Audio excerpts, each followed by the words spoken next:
Welcome, everybody, to the Good for Business show. I am your host, Michelle J. Raymond, and I am excited that this week we're going to talk about one of my favorite topics, which is LinkedIn lead generation, but consistent generation, not just a one-hit wonder here and there. So when I set up the Good for Business show, my goal was actually to have conversations with people that I think are amazing, experts in their field, and I'm going to let you guys listen in on it. So this week's guest is Krista Mollion, and I appreciate that you are juggling being a super mom and a super expert. And so I'm so glad that we get to speak and have this conversation. So welcome to the show.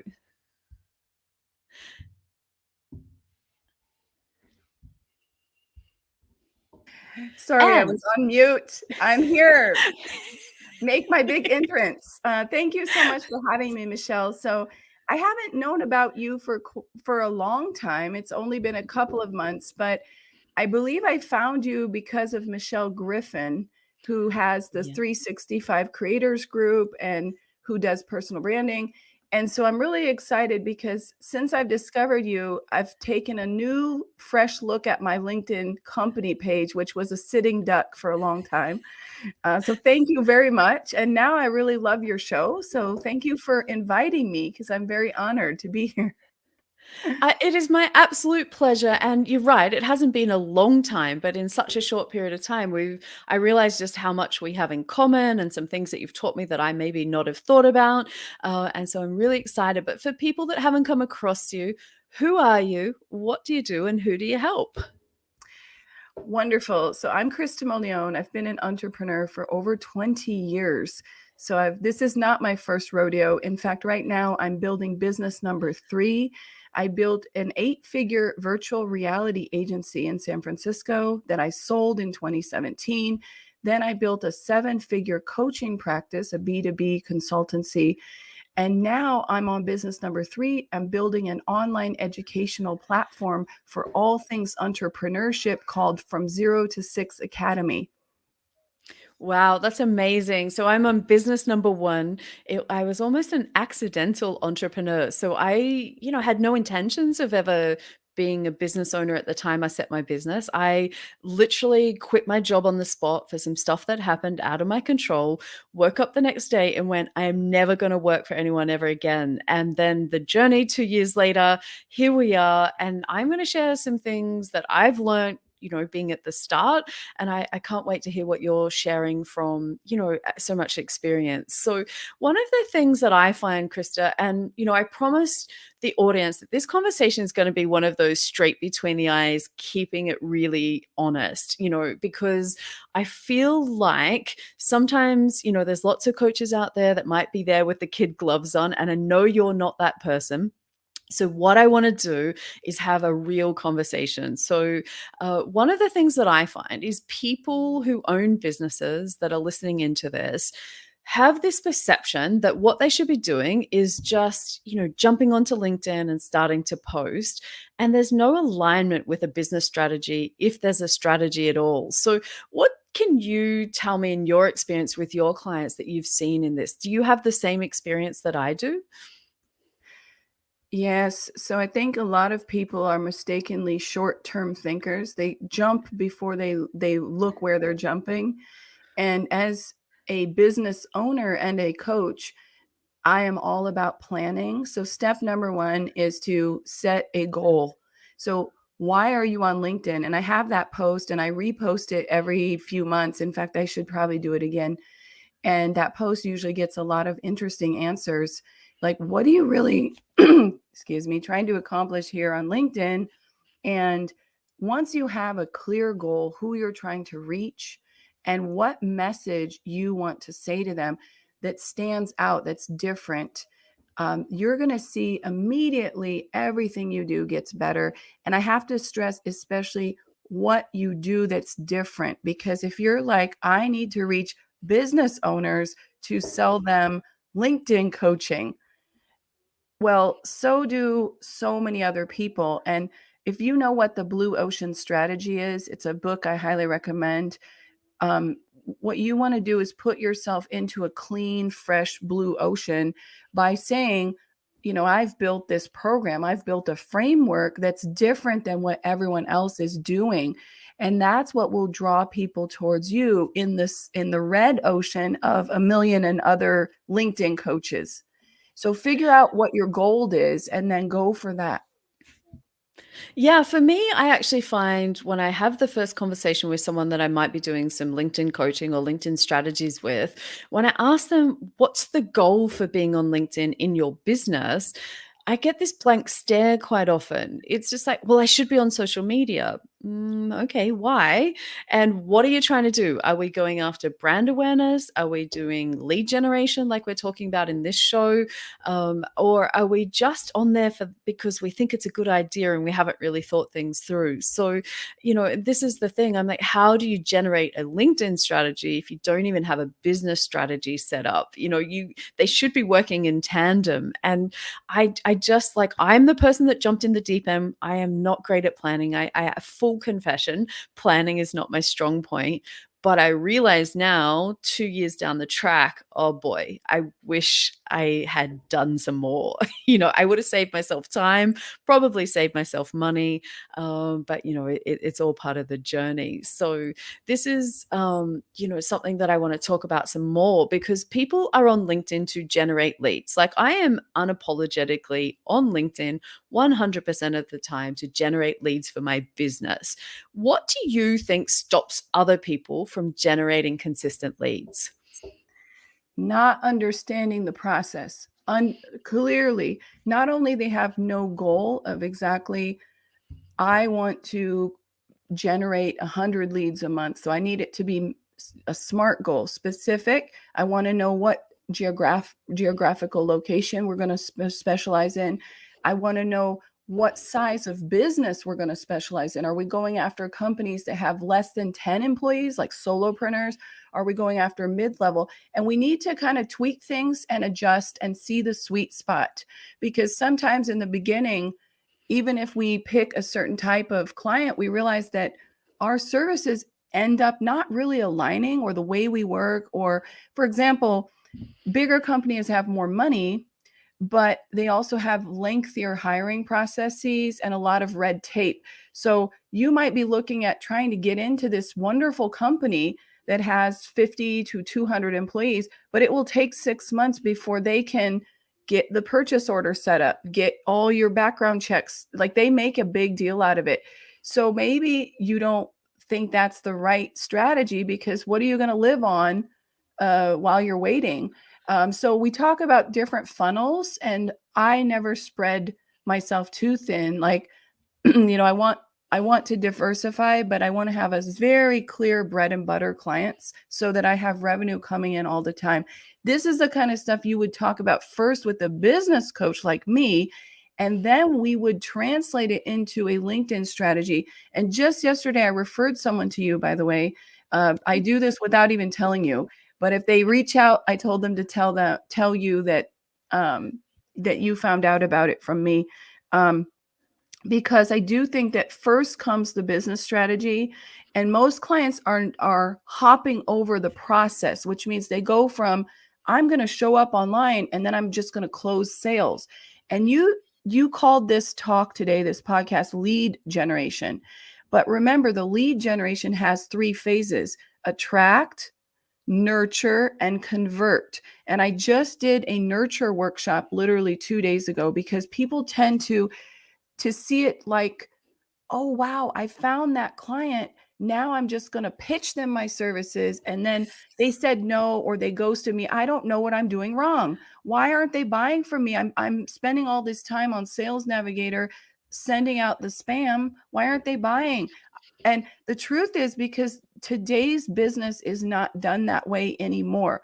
You need to spend the majority of your activity on LinkedIn in the nurture phase. So when we talk about lead generation, it's misleading, because if you're walking down the street and you have coach on your head, and I am targeting coaches, I can't just grab you and say, be my client.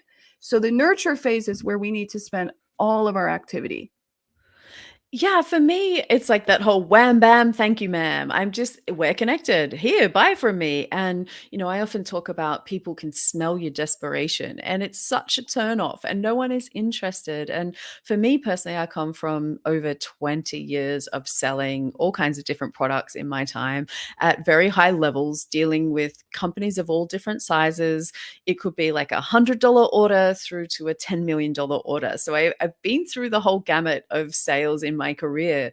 And in all of those kind of situations, the relationship building is what I'm skilled at, which is what makes me stand out, because I get approached, I don't know how many times every week about, let's go and automate this. Let's, lead gen done automatically for you. You can outsource it. I could get a VA. I could do all kinds of things. And my skin crawls, and I just go, I wouldn't do that in any of my jobs that I've ever worked in. Why would I do it on LinkedIn? And I even have clients approach me on the other side. So I do company page management as part of, my offer to limited clients. And I can do that and create content on behalf of a business, no problems. Been doing it 20 years. But on the flip side, when someone says to me, Michelle, can you pretend you're me on LinkedIn and go and write my content and go and form my relationships and try and do all this stuff? I am just like going, I know I could make a lot of money from it, but I just can't. Like, it makes my skin crawl. It is just crazy. So for me, relationships nurture. You and I are on the same page on this one. Absolutely. Anything else, like, now that, from what I've said, that's popped up for you?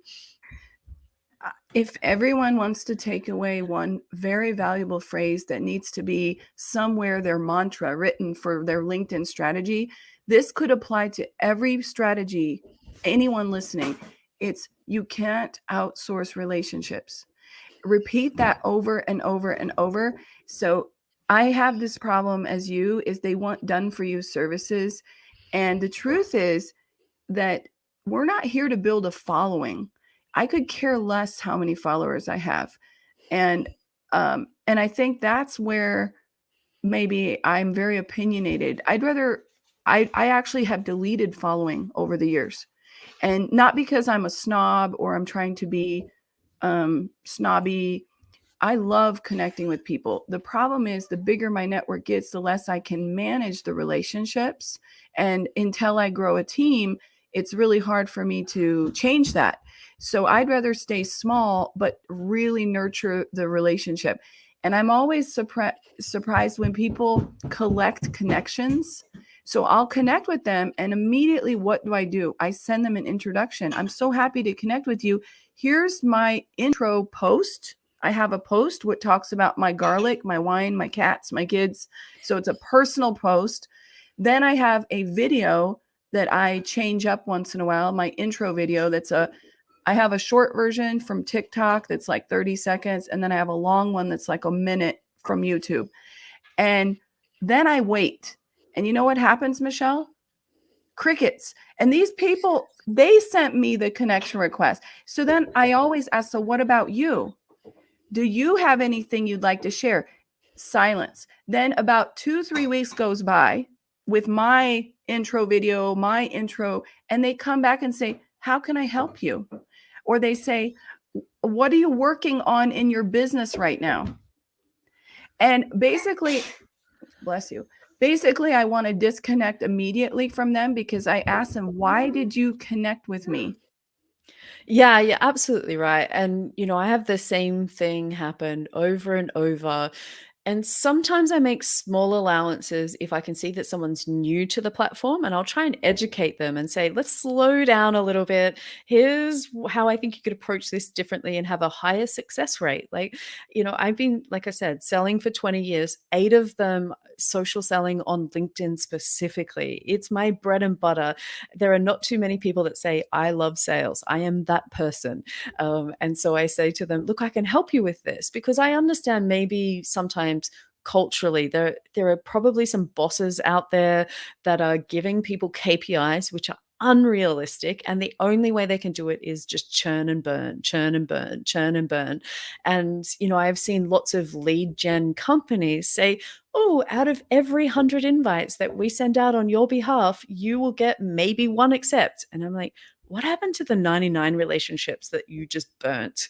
And so what's the lasting impact of that versus how about we just drop it down to 5? How about we drop it down to like a much smaller number? So the platform's changed, Krista, in the time that I've been using it over the last 8 years. So a lot more, let's call it personal, a lot more, maybe even the age group is possibly changing, the demographics at the moment.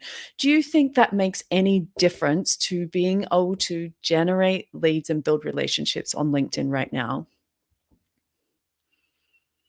I do, because I think I'm seeing something beautiful, which is the younger generations honestly could care less about the status quo.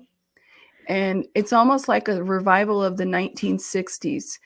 I have a 20-year-old, and I see what kind of conscientiousness he has in everything he does and how he sees through things very quickly. So young people are repelled by fakeness, by non-authenticity, and they actually are very skeptical generation. So, I'm from the Gen X generation, where you could do a lot of copy paste, a lot of spammy tactics. That's not going to work with young people. And I also want to mention the incredible, incredible opportunity of creativity now. So everyone listening to this, if you want to generate leads, try to invest in your own creativity. Become more creative. No one needs to download your 20-page PDF ebook anymore. I would probably hire you if I saw a good TikTok that made me laugh, but that explained to me, got my attention, explained to me a problem that I'm currently facing in my business. So, I'm no TikTok expert, and I know there are some amazing new ones out there, but I would just give out a quick tip is, why don't you take 5 problems that your customer faces based on 5 things they say often, like, oh, I'm so frustrated. I send out, requests and people don't respond, or I'm so frustrated how I can find the right leads. Take those 5 frustration and turn them into 30 to 50-second funny skits on TikTok. Use your creativity or hire someone to help you, and you'll have more success than if you send out 100 requests per day. I would probably come around it a little bit different because I haven't embraced the whole TikTok short video thing, just because I think I'll go down a rabbit hole that I'm not sure I'm ready to come out of. I've got to kind of keep myself focused. I think there's a space still on LinkedIn for people that are super technical, that have a lot of inside knowledge. If they share that knowledge in a way that the person on the other end feels like they're speaking to them, and that it's actually solving a challenge that they have. So embrace your own personality, take it for what it is, but always think about who's on the other side that you're trying to build a relationship with. So when I have conversations with people, and I've had a few, amazing guests on the show where we've talked about introverts versus extroverts, and how they go about it.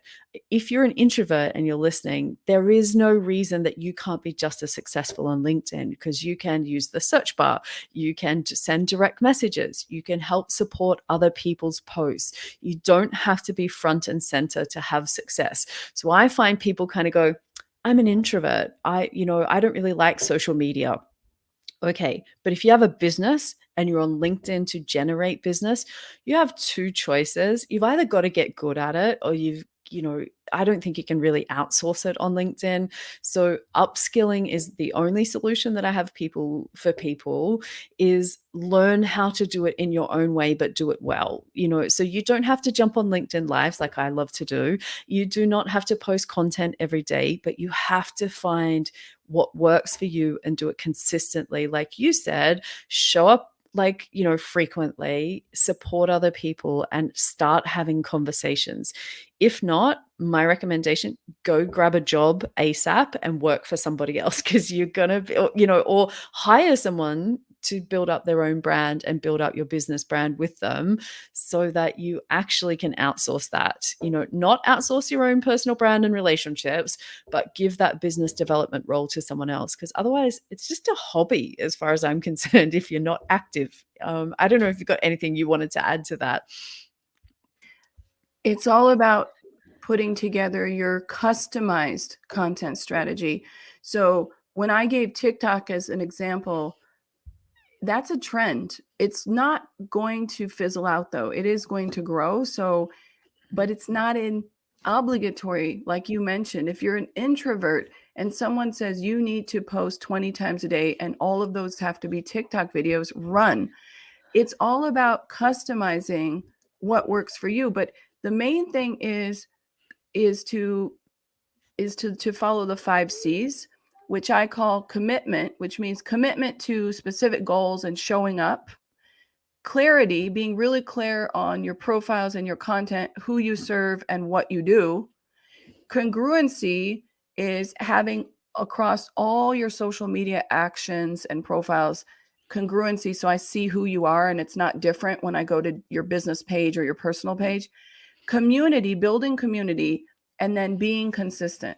Those are my five C's that I teach people about how to build the right strategy on social media. So And tying into those 5 C's, what are some of the activities that people that are listening could take away today? What's an action-based activity that you think that they could start doing, no questions, easy? take some time off social media to figure out who the heck you are, because it's so tempting to go onto social media and start copying, start getting influenced, start jumping on trends, and then always feeling like you're a worse version of someone else who's obviously being popular. And that's not the way to do it.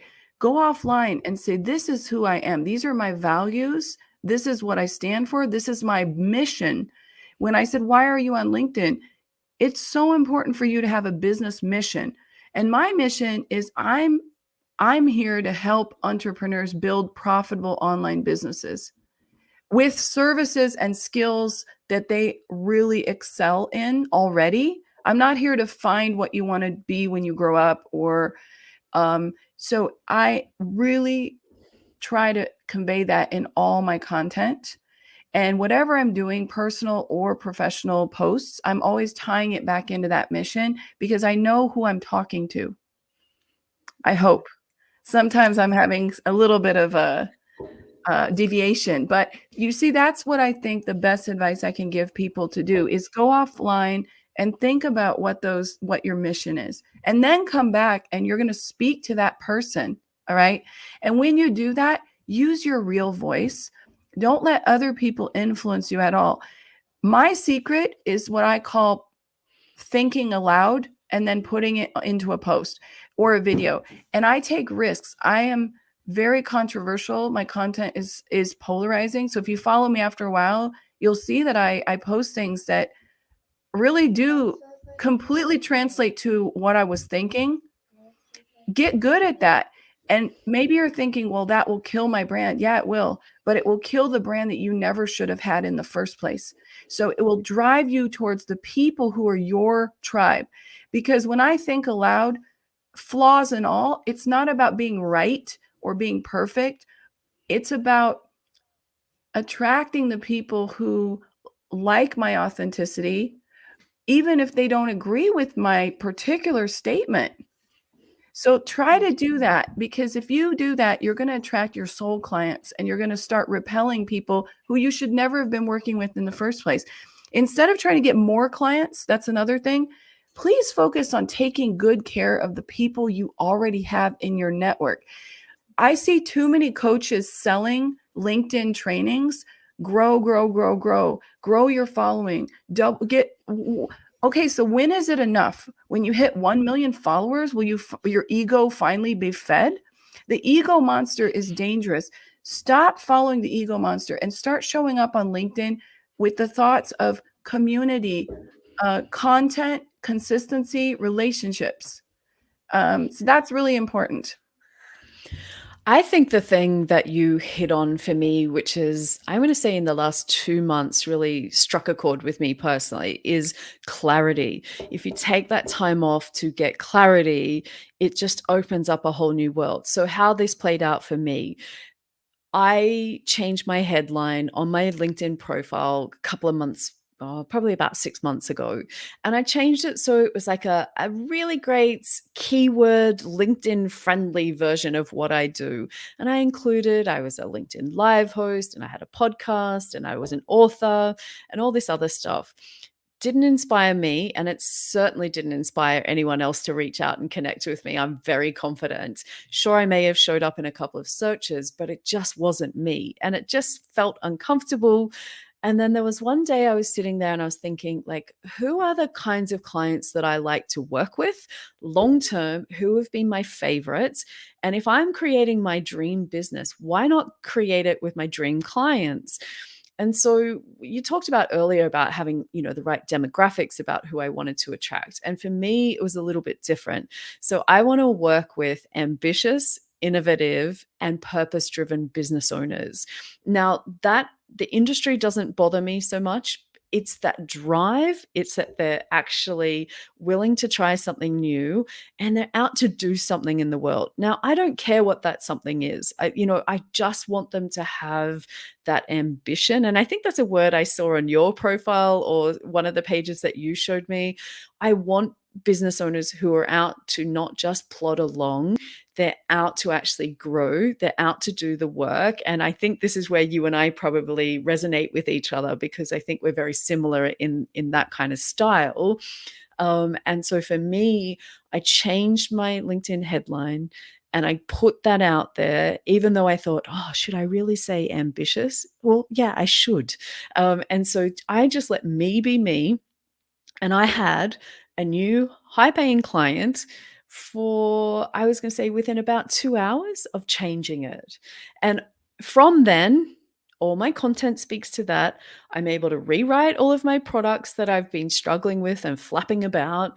And it's that clarity that I can't tell people. Like, if you can't see the label of the jar or whatever it is that's saying, go to someone else and invest in getting that clarity, because from there, it just snowballed. Like, I can't even tell you, like, the inquiries that I've got, the leads that have come in, the relationships I'm building, but it's money, because without money, this is a hobby, right? So, and I'm here to, as I said, here to actually make money around that. So one of the things that I just want to ask you about, because there will be people, busy business owners, tempted by the automation and outsourcing LinkedIn lead generation. Now, we kind of spoke about this briefly, but let's go hard on this one. Why, if I am super busy, shouldn't I do this? Because it's all about relationships and authenticity. So you basically killed the only purpose of being on LinkedIn. I'm going to be really brutal here because I feel that being active on LinkedIn, it will have an effect on you, good or bad. And I've had some clients say, well, any activity is better than silence. And that is absolutely wrong. Please go away and never return until you are ready to show up. And here's my secret. I plan out the whole year in advance, so I know when I'm going to be launching new products. I know when I need to be in sales mode, and then I know when I need to be in a nurture phase, because your business has seasons throughout the year. So the summer is the time when you're in massive sales mode, the money's coming in, um, you're actively launching and selling a product. Then you've got hibernation. You've got to survive those long winter months. And I'm just saying this figuratively because in your industry, every season will fall at a different time of the year. But there's going to be months where you have to spread the money out because business isn't coming in as hard as you'd like. That's the hibernation time. So, what I want you to do is plan your content accordingly. So, what do you do during the hibernation months? You nurture, nurture, nurture because the people aren't ready to buy. But when spring comes and they want to break out their bike and go outside, they're going to hire you. So please never do this hot cold. Business is not a water faucet that you can turn on when you want money. And that's what a lot of business owners think. They think, okay, I have enough money. I'm going to leave now and I'll come back when I need money. That's not how relationships work. You need to be a giver. So if you're just coming to take money when you need the money, I know that. I can see right through you because I haven't heard from you throughout the whole winter when you didn't even have one kind word for me. And now you come when you say, "Hey, can you endorse my new book? I just published my new book. I'd love to invite you to my webinar." Bye. I want to hang out with people who spent the winter, the long, hard, cold winter with me without asking me for anything, just showing up and being kind to me throughout those months. I will not forget you. No, absolutely. And speaking of which, I know that you've actually got one of your masterclass courses coming up sometime soon. So, for people who've been listening in today that are enjoying this conversation, that want to actually get real and get real results, like how can they work with you, Krista? What's coming up? All right. So I have a free masterclass. So if you go to kristamollion.com/masterclass, you can register for that. And that's this slide that you see right here, where I teach you the 5 C's of social media success. I go into detail one by one into these points. There's a downloadable workbook that goes with that. There's a free bonus training. And I'm on a mission to get people to really connect with each other, show up authentically. So I'd rather you show up less, but that you plan things out better because I don't have any social media stress. I never think, what should I post? Because, like I said, I plan out my whole year. So I know if I'm going to be launching a product, let's say in June, for example, I'm launching my business accelerator program, which starts next week to build funnels for 6 weeks over the summer. For the 6 weeks before the launch, I have about 20 sales posts, but they're all kind of hidden. They're not in your face one by one like a domino. Then I've got a lot of nurture posts where I plant the seed in your head why funnels is the solution, but I don't come out directly and say it. So I'll talk about, are you frustrated because you keep kind of trying to figure out which strategy works and you're just grasping at straws, wondering what works? Build a funnel. So in the end, I tell them that the funnel is the real solution, but I'll put out those kind of seeds, and I call those breadcrumb posts because they will lead you to wanting to buy the product that I'm about to launch. And I do that on a runway, which lasts for about 6 weeks before I even mention what I'm selling. So, and people don't do that. And that's why I sell 10 times more than you. Not you, Michelle, but the people who are complaining they're not hearing any because all you do is hot cold. You're either absent, or talking about your dog. And I love your dog, but then all of a sudden you're like, ha, buy my stuff. And it's almost like a ghost popping up, like, ah. And I'm like, you need to plant some breadcrumbs and get my appetite worked up. Why do the waiters put the bread basket on the table? Because they're trying to keep you fed and stay there until the main course is ready. Your content needs to do the same. Amen to all of that. I could not agree more. And I know that you and I could probably talk about this for hours and hours and hours. And I just wanted to say thank you so much for everything that you've shared. We are going to put the details of the courses that Krista's got coming up. And so that if anyone's interested and you're about to get serious and you want to know how you can generate these consistent leads through these funnels, then Krista is my go-to. So I highly recommend that you check those out. So Krista, thank you for coming on to the Good for Business show and sharing your knowledge with us. I've had a blast and I look forward to getting to know you more in the future. So cheers. Thank you, everyone. Just remember, relationships are not outsourceable. And on that note, what better note to finish on? So cheers to that.